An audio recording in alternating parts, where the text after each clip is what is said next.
Ow. I'm going to try and stay calm. I'm not going to rant, I'm not going to rave, but that was one of the most disgusting losses I've ever seen by an Eagles team that's supposedly a Super Bowl contender. I mean, watching the wheels fall off in 2023, I think every Eagles fan was absolutely frustrated. But truth is, the defense was terrible. It was a terrible defense and it eventually caught up with us.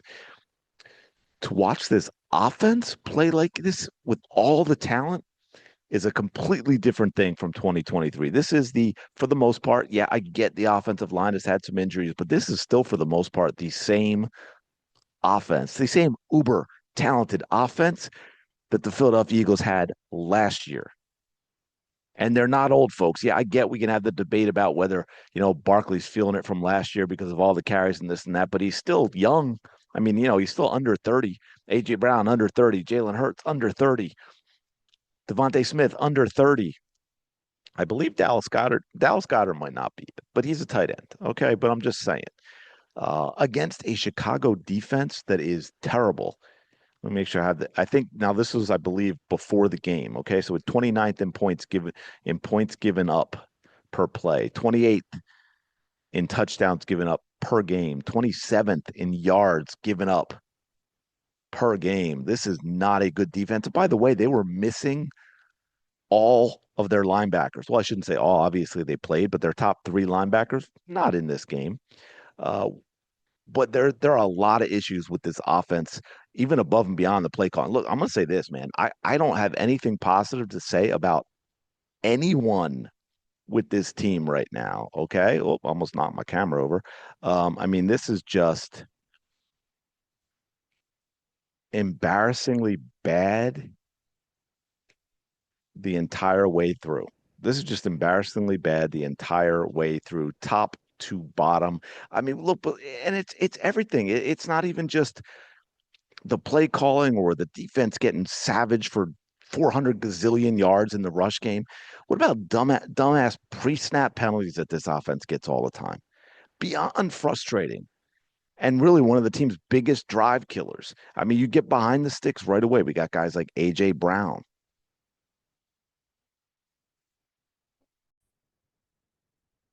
fixed. I mean, and he leaves the team. Can you believe this guy leads the offense in false starts with four as a wide receiver? Wide receivers should never false start, which means I get it. We're all human. It's going to happen once in a while. I mean, but leading the team? Are you kidding me? The run defense. Do we? And look, I'll do more. I'll probably tomorrow. I want to do something right after the game just to get my thoughts out there, talk about the game. But I can, I'll try and gather some clips and break some stuff down yesterday. But just, I mean, tomorrow, yesterday, that would be a trick. What the hell was with this run defense? Look, I know the Bears can run the football, but my lord, guys, you look like a eighth grade team. You could no tackling. Linebackers got completely obliterated today. They were not involved in the run game at all.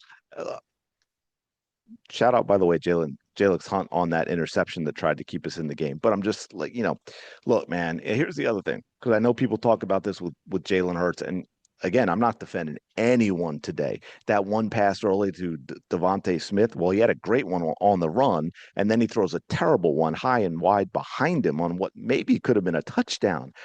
That may be the most open I've ever seen an Eagles receiver this season, and Hurts missed him badly. That being said, man, if Caleb Williams was accurate as a passer, this game would have been over in the first quarter, man. I mean, that we can just point to how about that play by Sidney Brown? Sidney Brown got so lost, so unbelievably turned around on a simple move in the end zone. Thank God Caleb Williams threw an absolutely terrible pass. So that would have been a touchdown right then. I believe it was 7-3 at the time. It should have been 14-3 right off of that.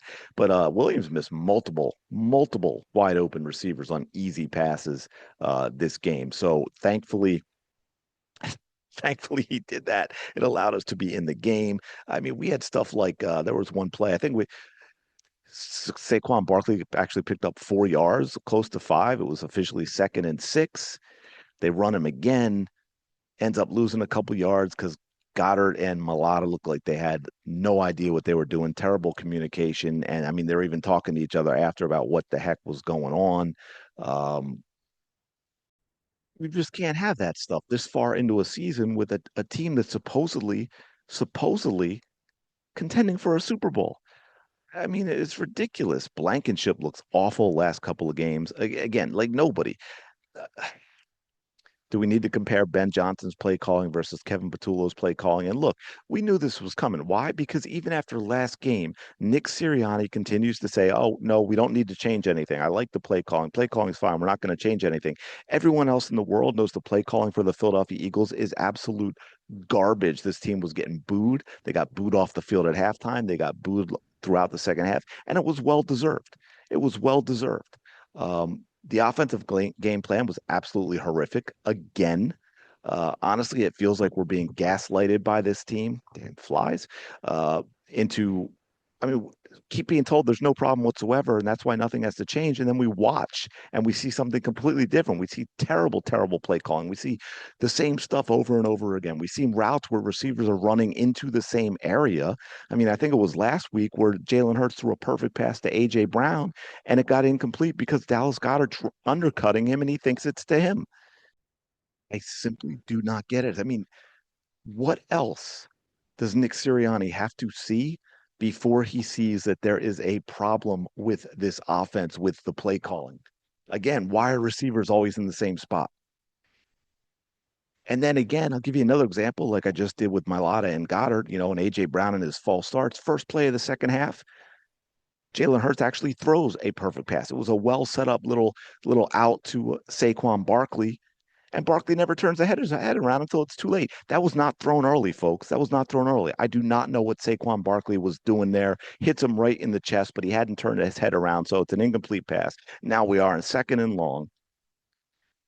Let me just say, I was jotting down so many notes because so many things were bad that I wanted to talk about. There was I can't remember now. I should have written down more, but there was a 3rd and 9 where I was like, I didn't understand the routes at all. There was no way any of them were getting the first down.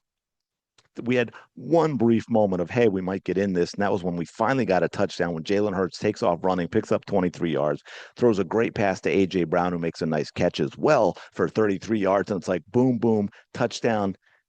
And then we realized that this is part 2 of 2023, and Jake Elliott misses a freaking extra point, and that comes back to haunt us in a couple of ways, which I'll get to in a second.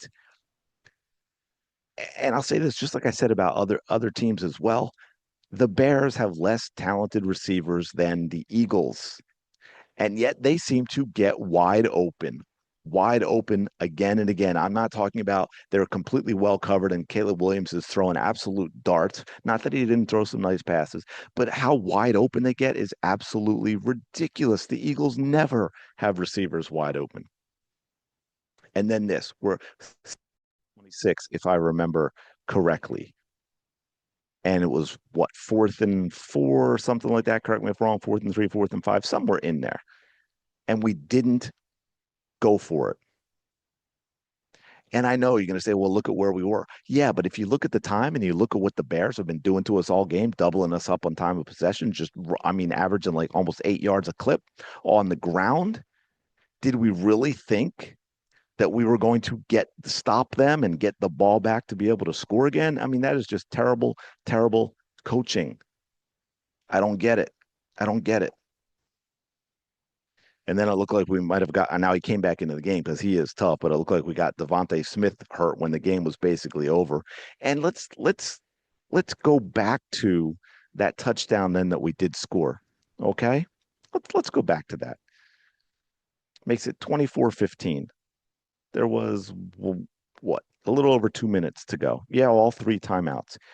You kick it. Look, I get Jake Elliott just missed one, but you kick the extra point and you make it a 1-score game.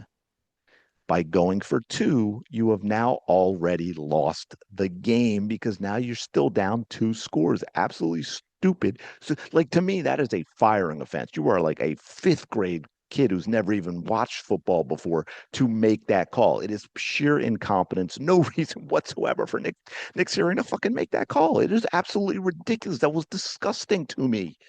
I'm trying to stay calm. I really am. I don't get it. I just don't get it. And then going offside on 3rd and 5. Luckily, it was a little more than 3rd and 5. And then we attempt a what, 52-yard field goal with 13 seconds left.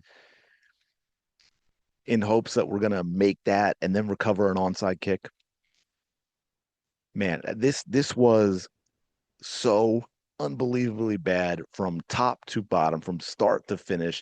There is no way, folks, that this is a Super Bowl contending team. It simply can't be. And it starts from the top. And as long as they want to continue with these coaches, they are telling the Eagles fans. By the way, I saw fans leaving early. I don't remember the last time I saw that at a Philadelphia Eagles game, but it was well deserved.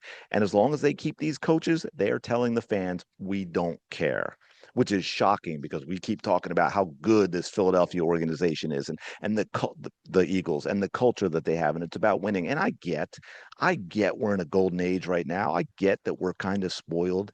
And I get that that doesn't happen all the time. And you look at other organizations like, hey, the Chicago Bears, for instance, for a while. Although you can look at ones that have been worse for much longer, the Indianapolis Colts. We can talk about the Cleveland Browns. I get it all, but guess what? While we're in this, expectations are sky high, deservedly so, with the talent on this roster. And we have wasted it with allowing Nick Sirianni, that's you, Howie Roseman, allowing Nick Sirianni to hire Kevin Patullo and then watch week after week after week an absolute crap fest of an offensive scheme, terrible routes, terrible play sequencing, terrible scripting early on in the games. And you allow it and you allow it and you allow it and you say, oh, no, everything's good. We're not changing anything. Here's what I think about this. Let me say this. I'll finish it off with this before I'll do some film stuff tomorrow. Nick Sirianni is calling the plays. He was terrible. He didn't. By the way, a lot of people seem to think he called plays before he got here. He didn't. He didn't call plays in Indy. Okay, he called them here, and it was a disaster. It was an absolute disaster. And so I think this arrangement is, hey, Kevin, I'm going to give you a promotion because you're my buddy. I'm going to give you a promotion that you don't deserve. And then you're kind of going to be the one that takes the heat off of me and be the fall guy because I'm the one that's actually going to call the plays. That that's what it feels like to me. I'm just saying. But this was absolutely terrible football from top to bottom. Hey, look, can it be turned around? It can. But how many games are we into the season now? 8-4. Now we're talking about, and I said this way back. I said this, I forget when the Eagles went 6-2 and we looked at what the Cowboys were and people started bringing out that, oh, it looks like the NFC East is going to have back-to-back champs for the first time since what, 2004. And I said, hey man, let's not start that just yet. I don't know, maybe it's the ex-athlete in me. I'm superstitious about everything when it comes to athletics like that. And I'm like, man, don't put that out into the universe. And guess what, folks? Dallas Cowboys, man. I mean, we're lucky they got that tie with Green Bay and not a win because we'd only be a game up on them. As it is, we're a game and a half, thankfully. Although I didn't check, I'll have to double check and see who has the tie break because it's going to be an NFC record. And this didn't help us in that regard. It's going to be NFC record because now we've split with them. But I tell you what, you can chalk this up to a clunker if you want, and I get it. We can turn it around without a doubt. But again, if we start looking over the stretch of games, like, remember we started out 4-4, so we're 4-4, we're 4-0, so we're 4-4 since. We've not been playing good football for a long time. We just squeaked out some wins. 8-4, I don't know. That could turn into 8-5, 8-6. You see where I'm going with this? I mean, it's not 2023, but in some ways it is based on what we're seeing. And Nick Sirianni saying, nah, we don't need to change anything. We're good. Bullshit. Bullshit. We are not good. We need serious changes on this team. And I haven't even gotten into the fact because I didn't want to get worked up, but a lot of these guys look like they quit. This looked like a team that quit. Reigning Super Bowl champs, and they look like they just didn't have the heart to compete, man. And that is not a good sign. But I'm going to leave it there for now.